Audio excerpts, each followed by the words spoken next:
Good morning all of you. UCDC વર્ચ્યુઅલના platform ઉપર આપ સૌનું હાર્દિક સ્વાગત છે.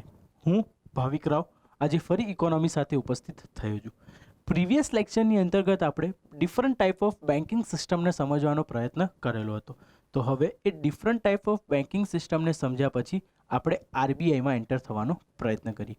અહીંયા આગળ આપણે જોવાનું રહેશે કે આરબીઆઈની સંરચના શું છે, આરબીઆઈના કાર્યો કયા છે, આરબીઆઈના મોનેટરી ટૂલ્સ કયા છે અને આરબીઆઈની નાણાકીય નીતિની સીમાઓ કઈ છે. બરાબર, તો એ મોનેટરી લિમિટેશન્સની સાથે સાથે આપણે base rate, prime landing rate તથા MCLR અને એક્સટર્નલ બેન્ચમાર્ક રેટને પણ સમજવાનો પ્રયત્ન કરીશું. ઓકે, તો ચલો આજના ટોપિકમાં એન્ટર થઈએ. આજના ટોપિકનું હેડિંગ છે આરબીઆઈ અને નાણાકીય નીતિ, આરબીઆઈ એન્ડ મોનેટરી પોલિસી. તો સૌથી પહેલાં આરબીઆઈની સંરચનાને સમજવાનો પ્રયત્ન કરીએ કે કેવી રીતના કાર્ય કરે છે. તો એમાં એક કેન્દ્રીય બોર્ડ તરીકે એક બોર્ડ કાર્યરત હોય છે કે જે સંપૂર્ણ આરબીઆઈની ક્રિયા તથા પ્રક્રિયાઓનું સંચાલન તથા દિશા નિર્દેશ પૂરું પાડતું હોય છે. તો એની અંતર્ગત એના સંરચનાને સમજવાનો પ્રયત્ન કરીએ પહેલાં. તો એમાં એક ગવર્નર તથા અધિકતમ 4 ઉપગવર્નર હોય છે. તો આ એક સિમ્પલ વસ્તુ છે કે એક ગવર્નર હશે કે જે ટોપ ઉપર હશે તથા એની અંદર બીજા 4 ઉપગવર્નર કેન્દ્રીય બોર્ડમાં કાર્યો કરતા હશે. બરાબર, તથા ગવર્નરનો કાર્યકાળ કેટલો હશે? 5 વર્ષનો હશે તથા તે પુનઃ નિયુક્તિ પણ કરી શકે છે. તો અહીંયા આગળ એ સમજવાનું રહેશે કે તાજેતરના જે આપણા આરબીઆઈના ગવર્નર છે, ફોર એન એક્ઝામ્પલ શ્રીમાન શક્તિકાંત દાસ, તો જ્યારે પણ એમના કાર્યકાળનો અંત થશે ત્યારે એમની પુનઃ નિયુક્તિ શક્ય છે. બરાબર, તો અહીંયા આગળ એ જ વસ્તુ કહેવા માંગે છે કે 5 વર્ષના એમની ટર્મ પીરિયડ પત્યા બાદ પણ એ ફરી આરબીઆઈના ગવર્નર તરીકે ચૂંટાઈ શકે છે. આ બોર્ડમાં સરકાર દ્વારા 10 ડાયરેક્ટર્સને નામિત કરાય છે. નામિતનો અર્થ થાય છે નોમિનેટ કરવામાં આવે છે. જે ઇલેક્શન પ્રોસેસ કોઈ નથી હોતી, પણ સરકાર દ્વારા જે વ્યક્તિઓ આર્થિક ક્રિયાઓને સંભાળી શકે તથા અર્થશાસ્ત્રનું જ્ઞાન ધરાવતા હશે એવા વ્યક્તિઓને અહીંયા આગળ નામિત કરવાનો પ્રયત્ન કરશે. બરાબર, પ્રત્યેક સ્થાનીય બોર્ડનું પ્રતિનિધિત્વ કરવા એક નિર્દેશક કેન્દ્રીય બોર્ડમાં સદસ્ય હશે. બરાબર, ફોર એક્ઝામ્પલ ટોટલ 4 સ્થાનીય બોર્ડ છે ભારતમાં કે જે સેન્ટ્રલ ગવર્મેન્ટની અંડર કાર્ય કરે છે. પહેલું છે દિલ્હી, કોલકાતા, ચેન્નઈ અને મુંબઈ. આ 4 જે સબ બોર્ડ્સ તરીકે ઓળખવામાં આવે છે. બરાબર, આરબીઆઈના કે જે અલગ અલગ દિશામાં છે. એક ઉત્તર ભારતનું પ્રતિનિધિત્વ કરે છે, એક પૂર્વ ભારતનું પ્રતિનિધિત્વ કરે છે, એક દક્ષિણ ભારતનું પ્રતિનિધિત્વ કરે છે અને એક પશ્ચિમ ભારતનું પ્રતિનિધિત્વ કરે છે. એટલે કે આ જે સ્થાનીય બોર્ડ છે એ સ્થાનીય બોર્ડ એમના કાર્યક્ષેત્રની અંદર આવતા દરેક આરબીઆઈ કે દરેક ક્ષેત્રનું, બરાબર, કે આરબીઆઈની જે સબ બ્રાન્ચીસ બી હશે તો ત્યાં આગળ દિશા નિર્દેશ કરવાનું અને એમને ગાઈડલાઈન આપવાનું કાર્ય કરે છે તથા એમની જેટલી પણ ગ્રીવાન્સીસ છે કે જેટલી ફરિયાદો છે એને નિપટારણ કરવાનો પ્રયત્ન કરે છે. આ 4 બોર્ડ દ્વારા આરબીઆઈની જે સેન્ટ્રલ બોર્ડ કે જે મેઇન મડું મથક છે, એનું હેડક્વાર્ટર જે મુંબઈમાં છે, એને રિપોર્ટિંગ કરશે તથા એમની અને આ સબ બોર્ડ્સની વચ્ચે કમ્યુનિકેશન રાખીને તો પૂરા ભારતની અંદર આરબીઆઈ એ લિક્વિડિટી અને મોનેટરી સપ્લાયને મેન્ટેન કરવાનો પ્રયત્ન કરે છે. બરાબર, કેન્દ્રીય બોર્ડમાં સરકારના પ્રતિનિધિ રૂપે કાર્ય કરવા માટે 2 સદસ્ય નામિત હોય છે. બરાબર, અહીંયા હતું કે કેન્દ્રીય બોર્ડમાં સરકાર દ્વારા 10 ડાયરેક્ટર્સને નામિત કરાય છે. બરાબર, અહીંયા આગળ સરકાર દ્વારા 2 સદસ્ય એવા હશે કે જે ગવર્મેન્ટને રિપ્રેઝન્ટ કરે છે. બરાબર, એટલે કે આરબીઆઈ ઉપર એક્સટર્નલ મેકેનિઝમ, બરાબર, એક્સટર્નલ કંટ્રોલ મેકેનિઝમ ડેવલપ કરવામાં આવે છે કે જ્યાં આગળ આરબીઆઈ પોતે એક ઓટોનોમસ બોડી તો છે, પરંતુ એ દેશના હિત માટે તથા પોતાના ઉદ્દેશોને ભૂલી ન જાય એ રીતના સરકાર એક્સટર્નલ કંટ્રોલ મેકેનિઝમ માટે 2 સદસ્યોને ત્યાં આગળ નામિત કરે છે. તો આ હતું એક કેન્દ્રીય બોર્ડની સંરચના કે જ્યાં આગળ આપણે જોઈ શકીએ છીએ કે એક ગવર્નર તથા 4 અધિકતમ ઉપગવર્નર હશે તથા બીજું શું હશે કે તેમનો કાર્યકાળ 5 વર્ષનો હશે, પુનઃનિયુક્તિને પણ લાયક ધરાવતા હશે. 10 ડાયરેક્ટર નામિત કરવામાં આવે છે. કોના દ્વારા નામિત કરવામાં આવે છે? એ સરકાર દ્વારા નામિત કરવામાં આવે. પ્રત્યેક સ્થાનીય બોર્ડનું પ્રતિનિધિત્વ કરવા એક નિર્દેશક કેન્દ્રીય બોર્ડમાં સદસ્ય હશે. એ કયા બોર્ડ હશે? સ્થાનીય બોર્ડ કોલકાતા, ચેન્નઈ, મુંબઈ અને દિલ્હી કે જે સંપૂર્ણ ભારતની અંદર લિક્વિડિટી અને ક્રેડિટ ક્રિએશનની પ્રોસેસ અને કે જે મોનેટરી સપ્લાય છે એને કંટ્રોલ કરવાનો શું કરશે? પ્રયત્ન કરશે. તથા કેન્દ્રીય બોર્ડમાં સરકારના પ્રતિનિધિ રૂપે કાર્ય કરવા માટે 2 સદસ્ય નામિત હોય છે. એટલે કે એક્સટર્નલ કંટ્રોલ મેકેનિઝમ જે આરબીઆઈ ઉપર કોના દ્વારા છે કે આ સરકાર દ્વારા એક એક્સટર્નલ મેકેનિઝમ બિલ્ડઅપ કરવામાં આવેલી છે. બરાબર. તો હવે સંરચનાને સમજ્યા બાદ હવે ફંક્શન્સ ઓફ આરબીઆઈ કે આરબીઆઈના કાર્યોને સમજવાનો પ્રયત્ન કરીએ. બરાબર. આરબીઆઈની મોનેટરી પોલિસી તો આપણે સમજીશું, પરંતુ એ પહેલાં આરબીઆઈ કયા કયા કાર્યો કરે છે એને સમજવાનો પ્રયત્ન કરીએ. તો બે ભાગમાં આરબીઆઈના કાર્યોને વહેંચી શકાય. પહેલું જે કેન્દ્રીય બોર્ડ તરીકેના કાર્યો અને બીજા છે વિકાસાત્મક કાર્યો. બરાબર.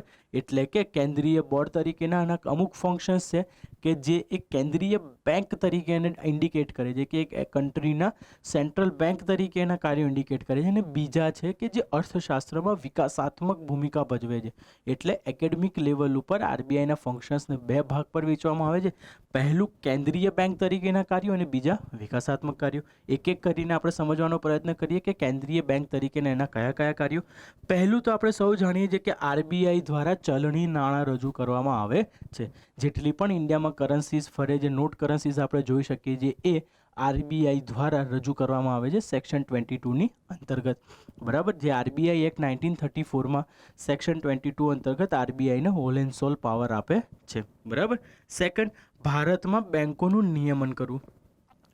એક એક્ઝામ્પલ સાથે સમજીએ તો જ્યારે યસ બેંકની ક્રાઇસિસ ઊભા થયા હતા પ્રીવિયસ યરમાં, ત્યારે આરબીઆઈ દ્વારા એનું નિયમન કરવામાં આવ્યું, એની પર મોરેટોરિયમ લગાવવામાં આવ્યું, એના ઉપર કંટ્રોલ મેકેનિઝમ બિલ્ડઅપ કરવામાં આવ્યું. કેમ કરવામાં આવ્યું? કારણ કે જેટલી પણ વાણિજ્યક બેંક છે એ બધી વાણિજ્યક બેંક આરબીઆઈના દિશા નિર્દેશ હેઠળ કાર્ય કરે છે, કે આરબીઆઈની અંદર કાર્ય કરે છે. આરબીઆઈ એક્ટ 1934ની અંતર્ગત કાર્ય કરે છે. તેથી જ્યારે પણ કોઈ સમસ્યા કોમર્શિયલ બેંક્સમાં ઊભી થશે ત્યારે આરબીઆઈ દ્વારા એનું નિયમન કરવા કે એનું સંચાલન કરવામાં આવશે. જે આપણે યસ બેંકમાં પણ જોયું, પંજાબ એન્ડ મહારાષ્ટ્ર બેંક જે કોઓપરેટિવ બેંક હતી એમાં પણ આપણે જોઈ શક્યા હતા. આઈસીઆઈસી વખતે જે ઇસ્યુઝ ઊભા થયેલા હતા લોન વખતના, તો એમાં પણ આરબીઆઈ નિયમન કરવા પોતાના પગલાં આગળ ધરેલા હતા. તો એનું બીજું મેઇન ફંક્શન શું છે કે ભારતમાં બેંકોનું નિયમન કરવું. ત્રીજું, આરબીઆઈ નાણાકીય વિષય પર સલાહ આપી શકે છે. બરાબર. આરબીઆઈ જેટલી પણ મોનેટરીઝ વસ્તુ છે, જેટલી પણ મોનેટરી ટર્મ્સ છે, મોનેટરી એક્ટિવિટીઝ છે, એ મોનેટરી એક્ટિવિટીઝ કેવી રીતના કરવી, કેટલા પ્રમાણમાં કરવી, કઈ જગ્યા ઉપર કંટ્રોલ રાખવો, કઈ જગ્યા ઉપર કંટ્રોલ છોડવો, દરેક વસ્તુની આરબીઆઈ કમર્શિયલ બેંકને સલાહ આપી શકે છે. તો આરબીઆઈનું ત્રીજું ફંક્શન શું થયું કે નાણાકીય વિષય એટલે કે ફાઇનાન્શિયલ સબ્જેક્ટ્સ ઉપર એડવાઇસ આપશે.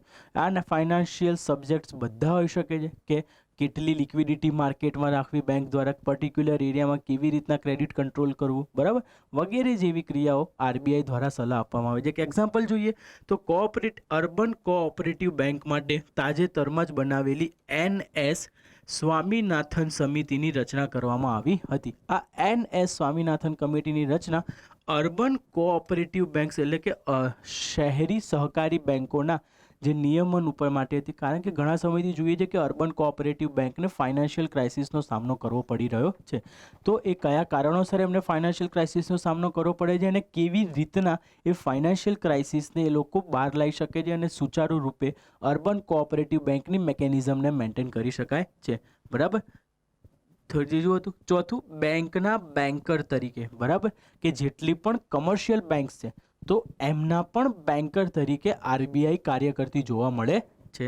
તો પહેલું જોઈએ કે બેંક પોતાનું અતિરિક્ત ધન સંચિત કરી શકે છે. બરાબર. તો બેંકના બેન્કર તરીકે સૌથી પહેલું કાર્ય શું કરી શકે? બેંક પોતાનું અતિરિક્ત ધન સંચિત કરી શકે છે. ક્યાં આગળ? તો કે આરબીઆઈમાં જઈને પોતાની પાસે જે સરપ્લસ ભંડોળ રહેલું છે એ સરપ્લસ ભંડોળને ત્યાં સેવિંગ્સમાં મૂકી શકે છે. બરાબર. બેંક આરબીઆઈ જોડેથી ઋણ લઈ શકે છે. બરાબર. જ્યારે આપણે મોનેટરી ટૂલ્સ ભણતા હોઈશું ત્યારે આપણે સમજવાનો પ્રયત્ન કરીશું બેંક રેટ છે, રેપો રેટ છે, રિવર્સ રેપો રેટ છે. તો આ બધી મેકેનિઝમ બેંકને શોર્ટ ટર્મ માટે જેટલી પણ મોનેટરી હેલ્પ જોઈતી હોય છે એ મોનેટરી હેલ્પ કોના દ્વારા પૂરી કરવામાં આવે છે? આરબીઆઈ દ્વારા પૂરી કરવામાં આવે છે. આ કારણોસર આરબીઆઈને બેંકના બેન્કર તરીકે ઓળખવામાં આવે છે. બરાબર. નેક્સ્ટ, સરકારના બેંક તરીકે કેન્દ્ર સરકાર અને રાજ્ય સરકાર. જ્યારે પણ સરકારને પૈસાની જરૂર પડશે કે નાણાકીય ફાઇનાન્શિયલ સિસ્ટમની જરૂર પડશે ત્યારે સૌથી પહેલાં એ આરબીઆઈના દરવાજા ખખડાવશે. કોરોના ટાઈમમાં આપણે જોઈ શકતા હતા કે જ્યારે પણ સ્ટેટ્સને પૈસાની જરૂર પડી બરાબર, કે જીએસટી કમ્પેન્સેશન ન મળવાના કારણે સ્ટેટ્સ પાસે રેવન્યુ શોર્ટફોલ થવા લાગી. તો એ રેવન્યુ શોર્ટફોલને પૂરવા માટે બેંક દ્વારા આરબીઆઈને વેઝ એન્ડ મીન્સ ટૂલનો ઉપયોગ કરવા માટે કહેવામાં આવ્યું, કે જ્યાંથી રાજ્ય સરકાર આરબીઆઈ પાસેથી પૈસા લઈ શકે થોડા સમય માટે અને પોતાની જે રેવન્યુ શોર્ટફોલ થયેલી હતી કોરોનાના લોકડાઉનના કારણે એને પૂર્તિ કરી શકે. તો કેન્દ્ર સરકાર, આ થયું રાજ્ય સરકાર માટે. કેન્દ્ર સરકારની વાત કરીએ તો જ્યારે પણ કેન્દ્ર સરકાર દ્વારા બજેટ લાગુ કરવામાં આવે ત્યારે બજેટમાં પૈસાની અછત પડવા પર કે બજેટ પછી પણ ક્યારે પણ પૈસાની અછત પડવા પર આરબીઆઈ કેન્દ્ર સરકાર થકી ટી બિલ અને જીસેક, બરાબર, ટી બિલ અને જીસેક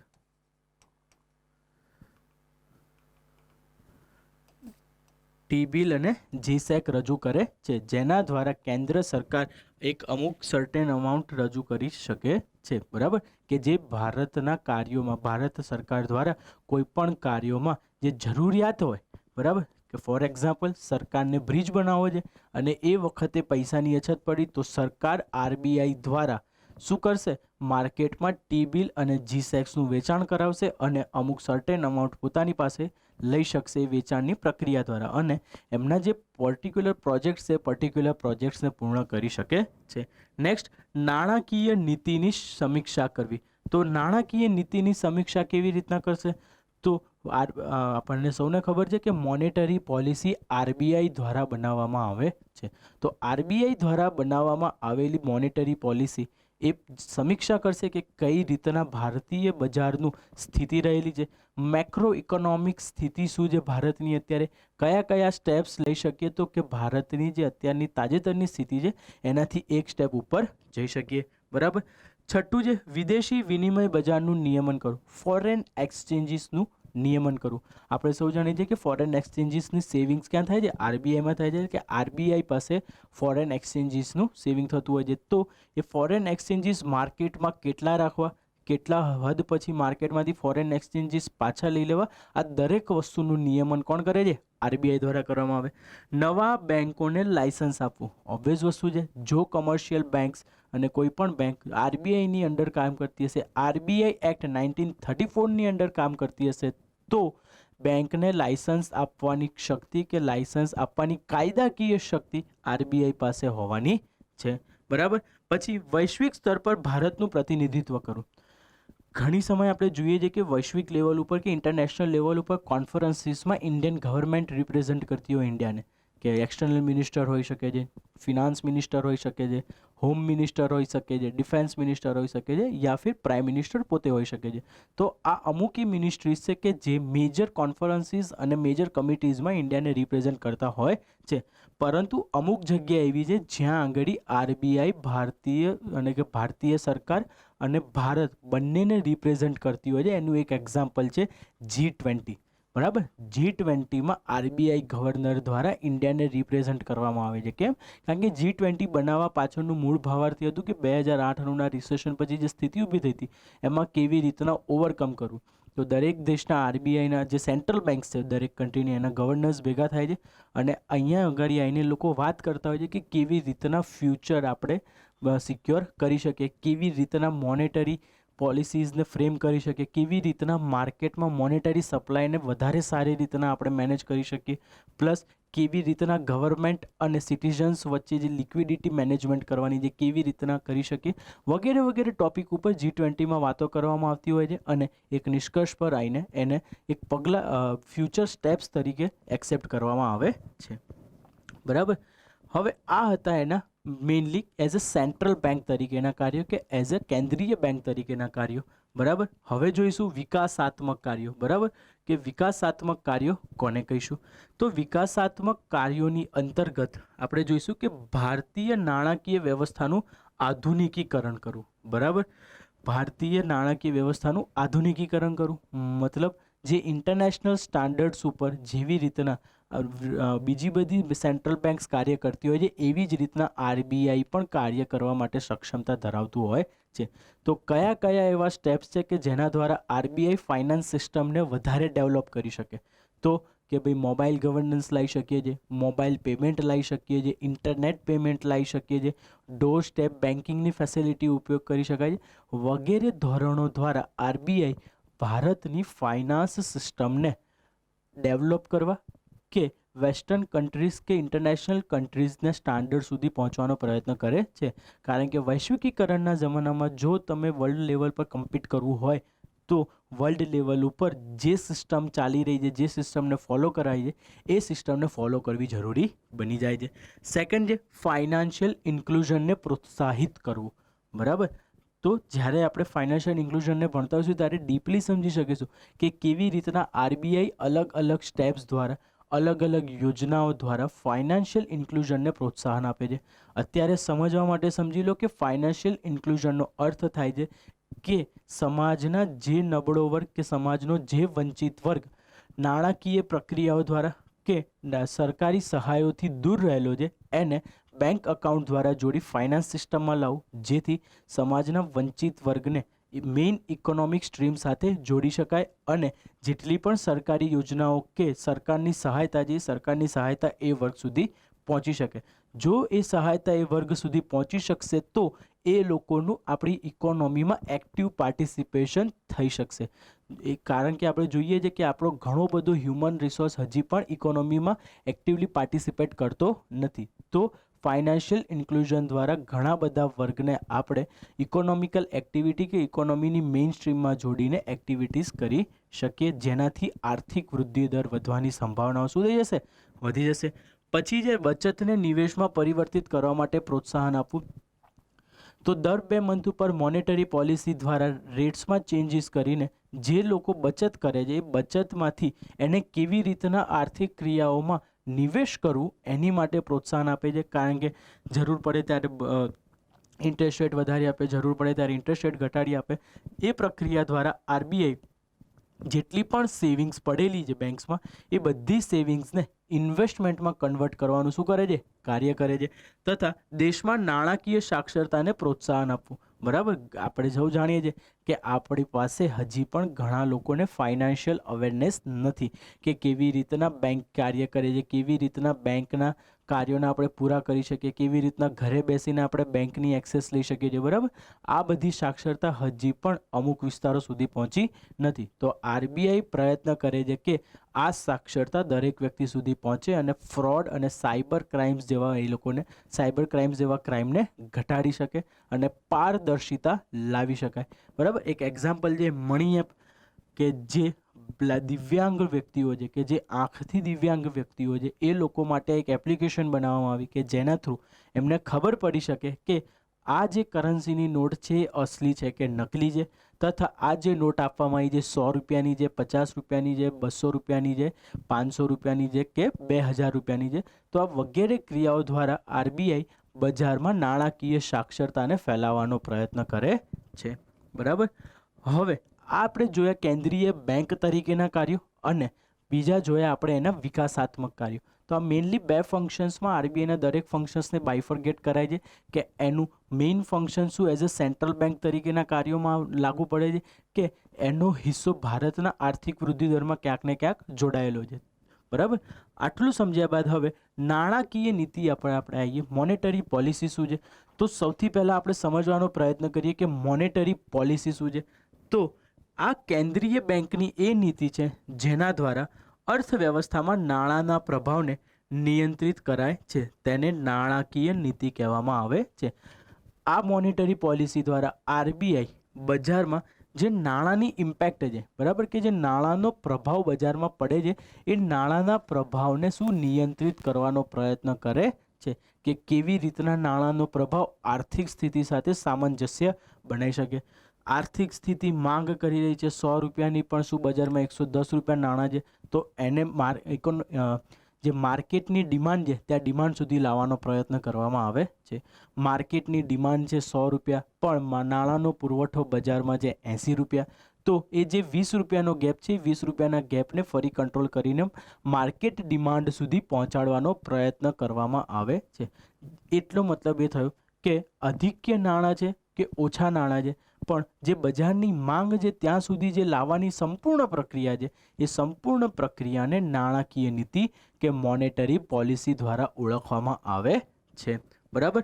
નાણાકીય નીતિ કોઈ પણ દેશની સમષ્ટિગત આર્થિક નીતિનો ભાગ છે.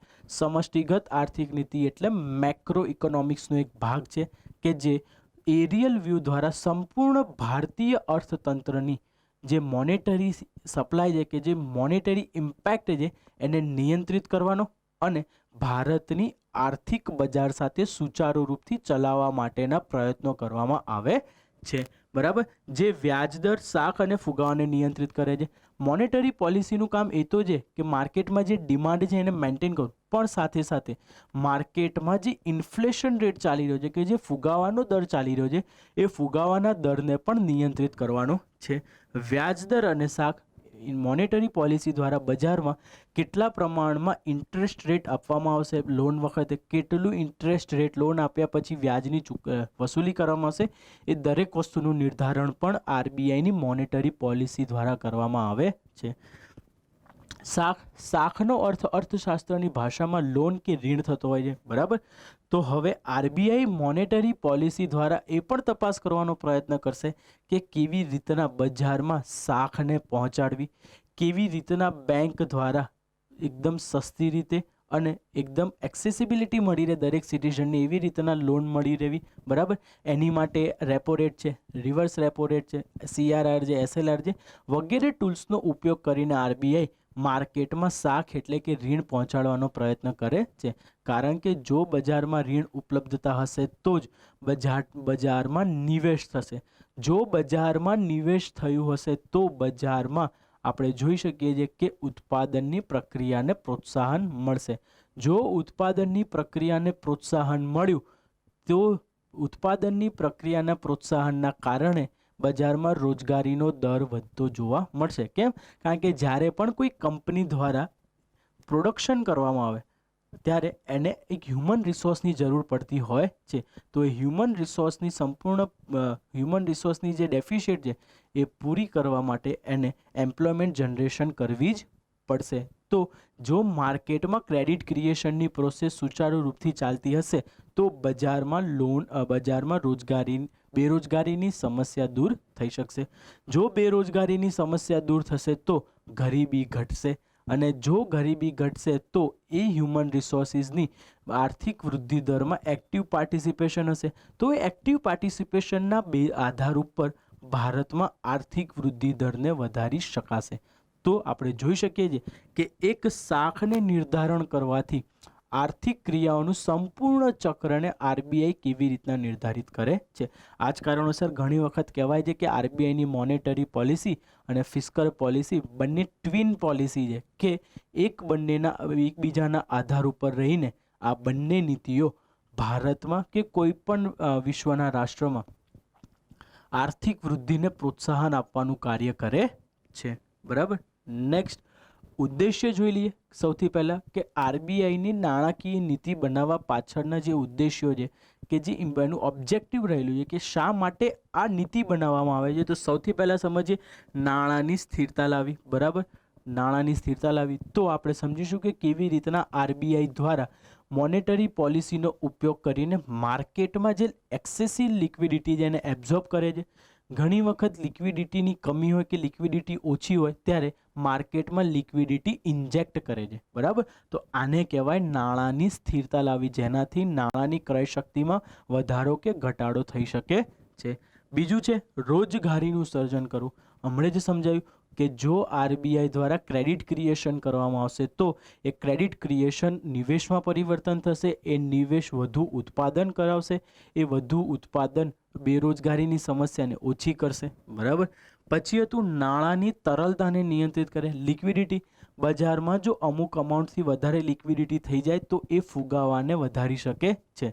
તો ફુગાવાને નિયંત્રિત કરવા માટે ભારતમાં આરબીઆઈ દ્વારા બજારની નાણાંની તરલતાને નિયંત્રિત કરાય છે જેથી ફુગાવો પણ નિયંત્રિત થઈ શકે. ચોથું છે કિંમત સ્થિરતા, વિનિમય સ્થિરતા તેમજ આર્થિક સંતુલનને બનાવી રાખવું. કિંમત સ્થિરતા તો આપણે સમજ્યા કે કેવી રીતના બજારમાં કિંમતની સ્ટેબિલાઇઝેશન લાવશે, બરાબર, માર્કેટમાં મની એબ્ઝોર્બ કરીને, માર્કેટમાં મની ઇન્જેક્ટ કરીને, બરાબર. વિનિમયની સ્થિરતા લાવશે, જે એક્સચેન્જ રેટ છે એક્સચેન્જ રેટમાં સ્થિરતા લાવવાનો પ્રયત્ન કરશે, તેમજ આર્થિક સંતુલનને બનાવી રાખશે. આપણે હમણાં જ સાયકલ સમજ્યા, નિવેશમાંથી ઉત્પાદન, ઉત્પાદનમાંથી રોજગારી, રોજગારીમાંથી ઓછી ગરીબી અને ગરીબી ઘટાડીને આર્થિક વૃદ્ધિ દરને વધારવાનો પ્રયત્ન કરવામાં આવશે, બરાબર. પછી જે આર્થિક વૃદ્ધિ દર અને ફુગાવાની વચ્ચે નિયંત્રણ બનાવી રાખશે. કેવી રીતના બનાવી રાખશે? કારણ કે કેન્સ દ્વારા કહેવામાં આવ્યું હતું કે આર્થિક ઇન્ફ્લેશન આર્થિક વૃદ્ધિ માટે આવશ્યક છે, પણ કેટલું ઇન્ફ્લેશન આર્થિક વૃદ્ધિ માટે આવશ્યક છે એનું નિર્ધારણ બજારની સ્ટડી કે બજારની વ્યાખ્યા કર્યા બાદ જ ખબર પડી શકે. તો આરબીઆઈ દ્વારા ભારતના મેક્રો ઇકોનોમિક એનાલિસિસ ઉપરાંત એ બજારમાં કેટલું ઇન્ફ્લેશન આર્થિક વૃદ્ધિ માટે હિતાવહ છે કે નહીં એનું તપાસ કરવાનું કાર્ય કરે છે અને બંને વચ્ચે સંતુલન બનાવી રાખે છે કે જેથી આ ઇન્ફ્લેશન રેટ વધી ના જાય બહુ અને ઘટી ના જાય, એટલું જ રહે કે જેટલું આર્થિક વૃદ્ધિ માટે શું છે આવશ્યક રહેલું છે. છેલ્લે ઔદ્યોગિક ઉત્પાદનને પ્રોત્સાહન, તો ઓબ્વિયસ વસ્તુ છે કે જે પણ ઔદ્યોગિક ઉત્પાદન કરતું હશે એ વ્યક્તિ પાસે પોતાની સંપૂર્ણ મૂડી હશે નહીં, એને બજારમાંથી મૂડી લેવી પડશે. તો બજારમાંથી જે મૂડી લેવી પડે એ માટે એ લોનનો ઉપયોગ કરશે, એટલે કે કમર્શિયલ બેંક્સનો ઉપયોગ કરશે. તો એ કમર્શિયલ બેંકના ઉપયોગથી શું થશે? એને ઇન્વેસ્ટમેન્ટ મળશે અને એ જ ઇન્વેસ્ટમેન્ટના આધાર ઉપર ઔદ્યોગિક ક્ષેત્ર શું કરી શકશે? પ્રોત્સાહન પામશે, એટલે કે વધુ ઉત્પાદન કરી શકશે અને એનો અલ્ટિમેટ ફાયદો આર્થિક વૃદ્ધિ દર વધવામાં કન્વર્ટ થઈ જશે, બરાબર. છેલ્લે આરબીઆઈ બે પ્રકારની નાણાકીય નીતિ લાગુ કરે છે, બરાબર. એક છે કઠણ મોનેટરી પોલિસી અને બીજી છે સસ્તી મોનેટરી પોલિસી. બીજું નામ છે નિયંત્રિત નાણાકીય નીતિ અને પ્રસારિત નાણાકીય નીતિ, બરાબર. જ્યારે આરબીઆઈ દ્વારા ટાઈટ મોનેટરી પોલિસી કે કઠણ મોનેટરી પોલિસી બનાવવામાં આવે ત્યારે એનો મુખ્ય ભાવાર્થ રહેલો હોય છે કે ફુગાવાને નિયંત્રિત કરવાનો, એટલે કે એ બજારમાં વ્યાજ દરને વધારી દેશે. જ્યારે પણ વ્યાજ દર વધશે ત્યારે બેંકની લોન આપવાની ક્ષમતામાં ઘટાડો થઈ જશે. આ જ લોન આપવાની ક્ષમતામાં ઘટાડો થવાના કારણે બજારમાં જે તરલતા રહેલી હશે એ તરલતા ઓછી થઈ જશે. તો અહીંયા જોઈ શકીએ છીએ કે આરબીઆઈ કઠણ નાણાકીય નીતિનો ઉપયોગ કરીને બજારમાં ફુગાવો નિયંત્રિત કરવાનો પ્રયત્ન કરે છે, બરાબર. જ્યારે બીજી બાજુ સસ્તી નાણાકીય નીતિ, પ્રસારિત નાણાકીય નીતિ કે લૂઝ મોનેટરી પોલિસી બનાવવામાં આવે ત્યારે બેંક દ્વારા લોન આપવાની ક્ષમતામાં પ્રોત્સાહન થશે, તો બજારમાં તરલતા વધી જશે. કેમ? કારણ કે અહીંયા જે બેંકને લોન મળતી હતી આરબીઆઈ તરફથી કે સહાયતા મળતી હતી એના વ્યાજ દર નીચા છે, તો બેંક લોન આપવા માટે પ્રેરાશે અને જ્યારે લોન આપવા માટે પ્રેરાશે ત્યારે નિવેશમાં પ્રોત્સાહન થશે, ઉત્પાદન અને સેવાઓમાં વૃદ્ધિ થશે, બેરોજગારીની સમસ્યાઓ હલ થશે અને આર્થિક વૃદ્ધિ દરને પ્રોત્સાહન મળી શકશે. તો સસ્તી નાણાકીય નીતિનો ભાવાર્થ બજારમાં આર્થિક વૃદ્ધિ દરને વધારવાનો છે. પરંતુ આની નેગેટિવ ઇમ્પેક્ટ્સ પણ પડે છે. કેવી રીતના પડે છે? કે જો બજારમાં વ્યાજ દર વધારે છે, તરલતા ઘટી ગઈ, પણ જો તરલતા એક સ્તરથી નીચે જતી રહી તો બજારમાં ઉત્પાદન હતોત્સાહિત થશે, જેના કારણે એનો નકારાત્મક પ્રભાવ શેની પર જોવા મળશે? આપણને આર્થિક વૃદ્ધિ દર પર આપણને એનો નકારાત્મક પ્રભાવ જોવા મળી શકે છે. આ કારણસર આરબીઆઈ હંમેશા ટાઈટ મોનેટરી પોલિસી બનાવતા પહેલા ખૂબ જ વિચાર કરે છે કે શું આ વસ્તુ ઇકોનોમિક ગ્રોથ રેટને નુકસાન કરશે કે નહીં કરે, કારણ કે એક ભૂલ આપણને આર્થિક વૃદ્ધિ દરમાં ઘટાડા તરફ લઈ જઈ શકે છે. બીજી બાજુ જ્યારે વ્યાજ દર ઓછો કરવામાં આવે ત્યારે માર્કેટમાં લિક્વિડિટી એક હદથી વધારે વધી શકે છે. તો આ લિક્વિડિટી વધવાના કારણે જે ફુગાવો પ્રીવિયસ ટાઈમ્સમાં આરબીઆઈ દ્વારા નિયંત્રિત કરવામાં આવ્યો હતો એ ફુગાવો ફરી વધવાની પૂરેપૂરી સંભાવનાઓ જાગૃત થઈ શકે છે. તો આરબીઆઈ દ્વારા જો સસ્તી નાણાકીય નીતિ બનાવવામાં આવે તો એના વ્યાજ દરમાં તો ઘટાડો થશે જ, પરંતુ એની તરલતામાં વધવાના કારણે સંભવિત પરિણામ એ પણ હોઈ શકે છે કે બજારમાં ફુગાવો અનિયંત્રિત સ્થિતિમાં પહોંચી જશે. તો કઠણ નાણાકીય નીતિ અને સસ્તી નાણાકીય નીતિ બનાવવાના ફાયદા તો છે, પણ એ ફાયદાઓની સામે એના ગેરફાયદા પણ રહેલા છે. ઓકે, હવે નાણાકીય નીતિના ઉપકરણો સમજવાનો પ્રયત્ન કરીશું. બરાબર, પહેલું છે માત્રાત્મક ઉપકરણ. બરાબર, ઓકે, ક્વોન્ટિટેટિવ ટૂલ્સ. બરાબર, તો માત્રાત્મક ઉપકરણને સમજવાનો પ્રયત્ન કરીએ તો કયા કયા એવા ઉપકરણો છે કે જે માર્કેટમાં જે મની ફ્લો છે એ મની ફ્લોની માત્રા એટલે કે એને ક્વોન્ટિટીને કંટ્રોલ કરવાનો પ્રયત્ન કરે છે. તો સૌથી પહેલાં આપણે સમજીશું કે લિક્વિડિટી એડજસ્ટમેન્ટ ફેસિલિટી LAF. આ જ LAFના ભાગરૂપે રેપો રેટ અને રિવર્સ રેપો રેટ કાર્ય કરે છે. બરાબર, તો લિક્વિડિટી એડજસ્ટમેન્ટ ફેસિલિટીની અંતર્ગત નામથી સાબિત થાય છે એડજસ્ટમેન્ટ કરે છે. શેનું એડજસ્ટમેન્ટ કરે છે? તો લિક્વિડિટીનું એડજસ્ટમેન્ટ કરવાનો શું કરે છે? પ્રયત્ન કરવામાં આવે છે. તો LAF દ્વારા એ બજારમાં લિક્વિડિટીને એડજસ્ટ કરશે. કયા બે ટૂલ્સનો ઉપયોગ કરીને? રેપો દર અને રિવર્સ રેપો દરનો ઉપયોગ કરીને એને પ્રયત્ન કરશે. બીજું છે બેંક રેટ. તો એ બેંક રેટ લોંગ ટર્મ થોડી રેપો રેટ અને રિવર્સ રેપો રેટ કરતાં થોડી લોંગ ટર્મ છે કે જે લાંબા સમયગાળા માટે બજારમાં તરલતાને નિયંત્રિત કરવાનો પ્રયોગ કરે છે. ત્રીજું છે ખુલ્લા બજારની પ્રક્રિયા એટલે કે ઓપન માર્કેટ ઓપરેશન. તો ઓપન માર્કેટ ઓપરેશન દ્વારા RBI એક હોલિસ્ટિક એપ્રોચ દ્વારા માર્કેટની તરલતાને એબ્ઝોર્બ કરવાનો કે ઇન્જેક્ટ કરવાનો પ્રયત્ન કરે છે. એ બજારમાં જ ગવર્મેન્ટ સિક્યોરિટીઝનું ખરીદ વેચાણ કરશે ઓપનલી. એ કેવી રીતના કરશે? જો બજારમાં તરલતા ઓછી હશે તો બજારમાંથી જેટલા પણ સરકારી પ્રતિભૂતિઓ છે એને ખરીદી લેશે અને એના પૈસા બજારમાં ઇન્જેક્ટ કરી દેશે. અને જ્યારે બજારમાં એક્સેસિવ લિક્વિડિટી હશે ત્યારે એ અમાઉન્ટ એ બજારમાં શું કરી નાખશે? વેચાણ પર મૂકી દેશે G-Secs અને T-bills અને બજારમાંથી એક્સેસિવ અમાઉન્ટને પાછી લાવી દેશે. તો ઓપન માર્કેટ ઓપરેશન છે. બરાબર, CRR અને SLR. તો CRR અને SLR બેંકની લોન આપવાની ક્ષમતા પર ડાયરેક્ટ કંટ્રોલ કરે છે કે અમુક અમાઉન્ટ છે કે એમણે CRR તરીકે રિઝર્વ રાખવી પડે, અમુક અમાઉન્ટ બેંકને SLR તરીકે રિઝર્વ રાખવી પડે. તો સમજી લઈશું કેવી રીતના એની ગણતરી થાય છે અને કેવી રીતના એ વસ્તુને રિઝર્વ રાખવા માટે RBI દ્વારા એ લોકોને પ્રોત્સાહન આપવામાં આવે છે. બરાબર, નેક્સ્ટ જે ગુણાત્મક ઉપકરણો ક્વોલિટેટિવ ટૂલ્સ છે. તો ક્વોલિટેટિવ ટૂલ્સની અંતર્ગત સૌથી પહેલું છે માર્જિન ફિક્સેશન એટલે કે બેંક દ્વારા એક ક્ષેત્રમાં એક અમુક અંશથી વધારે લોન આપવામાં આવી છે તો એ જે લિમિટ પછીની વધારે લોન આપવામાં આવી છે તો એ માર્જિનને ફિક્સ કરવાનો પ્રયત્ન કરશે અને જે ક્ષેત્રોમાં લોન આપવામાં ઓછી આવેલી છે ત્યાં આગળ એ લોનને શિફ્ટ કરવાનો પ્રયત્ન કરશે. બીજું છે ઉપભોક્તા ઋણ વિનિમય કન્ઝ્યુમર ડેટ રેગ્યુલેશન. બરાબર, તો માર્કેટમાં કન્ઝ્યુમર ડેટનું રેગ્યુલેશન કરશે કે વ્યાજ દર EMI ને આ બધા દ્વારા બજારમાં લિક્વિડિટી ડિસરપ્ટ ના થઈ જાય એવી રીતના. ત્રીજું પબ્લિસિટી કરશે. દરેક ઇનિશિયેટિવ્સની દરેક કાર્યોની RBI દ્વારા બજારમાં શું કરવામાં આવશે? પબ્લિસિટી કરવામાં આવશે. ચોથું છે ક્રેડિટ રેશનિંગ. બરાબર, તો એ જે શાખ બેંક દ્વારા આપવામાં આવે છે એને તટસ્થ બનાવવાનો પ્રયત્ન કરશે કે રેશનલ બનાવવાનો પ્રયત્ન કરવામાં આવશે. બરાબર, નૈતિક દબાવ મોરલ સુએશન કે જ્યારે બેંક દ્વારા RBIની દિશા નિર્દેશો મુજબ કાર્ય કરવામાં ન આવે ત્યારે બેંકો ઉપર નૈતિક દબાવ બનાવીને એમને ગાડી પાટા ઉપર લાવવાનો પ્રયત્ન કરવામાં આવે છે. અને at the end of the day last જે પ્રત્યક્ષ કાર્યવાહી ડાયરેક્ટ એક્શન. જ્યારે બેંક દ્વારા RBIના દિશા નિર્દેશોનું પાલન કરવામાં નહીં આવે ત્યારે RBI દ્વારા સ્ટ્રિક્ટ એક્શન લેવામાં આવશે જેને ડાયરેક્ટ એક્શન કહે છે. જેમાં RBI કોઈ પણ બેંકને દંડિત કરી શકે છે.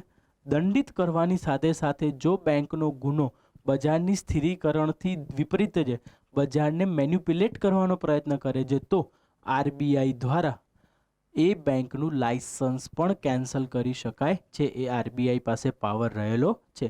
તો ઇન શોર્ટ RBI દ્વારા માત્રાત્મક ઉપકરણ અને ગુણાત્મક ઉપકરણોનો ઉપયોગ કર્યા બાદ લિક્વિડિટીને એડજસ્ટ કરે છે. સાથે સાથે બેંકની કાર્યવાહીઓમાં કે બેંકની લોન કેવી રીતના આપવું અને બેંકને અર્થતંત્ર સાથે સામંજસ્ય બેસાડવા સાથેના દરેક કામ RBIની મોનેટરી પોલિસી કરે છે. આ જ કારણોસર RBIની મોનેટરી પોલિસી એ અર્થતંત્ર માટે અતિ આવશ્યક છે. રિસેન્ટલી આ યુએસના સિનેટમાંથી એક વ્યક્તિ દ્વારા કહેવામાં આવ્યું હતું કે ફેડરલ રિઝર્વ બેંક દ્વારા હવે અમેરિકી અર્થતંત્રમાં ઇન્ટરફિયરન્સ કરવું જરૂરી છે, કારણ કે અમેરિકી અર્થતંત્રની દિશા પહેલાં જેવી રહી નથી. તો આ એક સ્ટેટમેન્ટ હતું કે ઇંગિત કરે છે કે બજારની સ્થિતિમાં કોઈ પણ સેન્ટ્રલ બેંકનો રોલ કેટલો રહેલો છે. આપણે કોરોના ટાઈમમાં પણ જોઈ શક્યા હતા કે આરબીઆઈ દ્વારા ફેન્ટાસ્ટિક કાર્ય કરવામાં આવ્યા. જે સેક્ટર્સમાં લિક્વિડિટીની અછત હતી તે જગ્યા પર લિક્વિડિટી પ્રસારિત કરવામાં આવી. જે બેંક્સ કોલેપ્સ થવા જઈ રહી હતી તો એ બેંકને રિકેપિટલાઇઝેશન કરવામાં આવ્યું તથા ક્રેડિટ ઇઝ કરવામાં આવી, એટલે કે લોનની ફિઝિબિલિટી ક્રિએટ કરવામાં આવી. એમએસએમઈઝને પ્રોત્સાહન માટે એમના લોન્સના જે ક્રાઇટેરિયા હતા એ ક્રાઇટેરિયા પણ ચેન્જ કરવામાં આવ્યા. વગેરે જેવી વસ્તુઓ દ્વારા આપણે અર્થતંત્રમાં આરબીઆઈનો રોલ જોઈ શકીએ છીએ.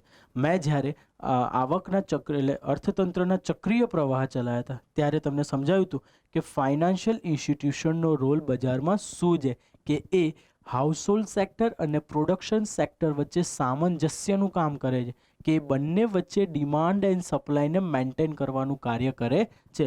તો આરબીઆઈની મોનેટરી પોલિસી હાઉસહોલ્ડ સેક્ટર અને પ્રોડક્શન સેક્ટર આ બંને વચ્ચે લિક્વિડિટીને એડજસ્ટ કરે છે, કે જેથી આર્થિક વૃદ્ધિ દર નેગેટિવના બદલે પોઝિટિવ થાય અને ઇકોનોમિક ડેવલપમેન્ટ બાજુ આપણી કન્ટ્રી આગળ વધી શકે. તો આજના લેક્ચરમાં અહીંયા સુધી. નેક્સ્ટ લેક્ચરની અંતર્ગત આપણે આરબીઆઈના ક્વોલિટેટિવ ટૂલ્સ અને ક્વોન્ટિટેટિવ ટૂલ્સને સમજવાનો પ્રયત્ન કરીશું કે કેવી રીતના એ ફંક્શન કરે છે, કેવી રીતના એ ભારતીય આર્થિક વૃદ્ધિને દિશા આપે છે અને કેવી રીતના માર્કેટમાં ઇન્ફ્લેશન રેટને કંટ્રોલ કરવાનો પ્રયત્ન કરે છે. Till then take care. Thank you.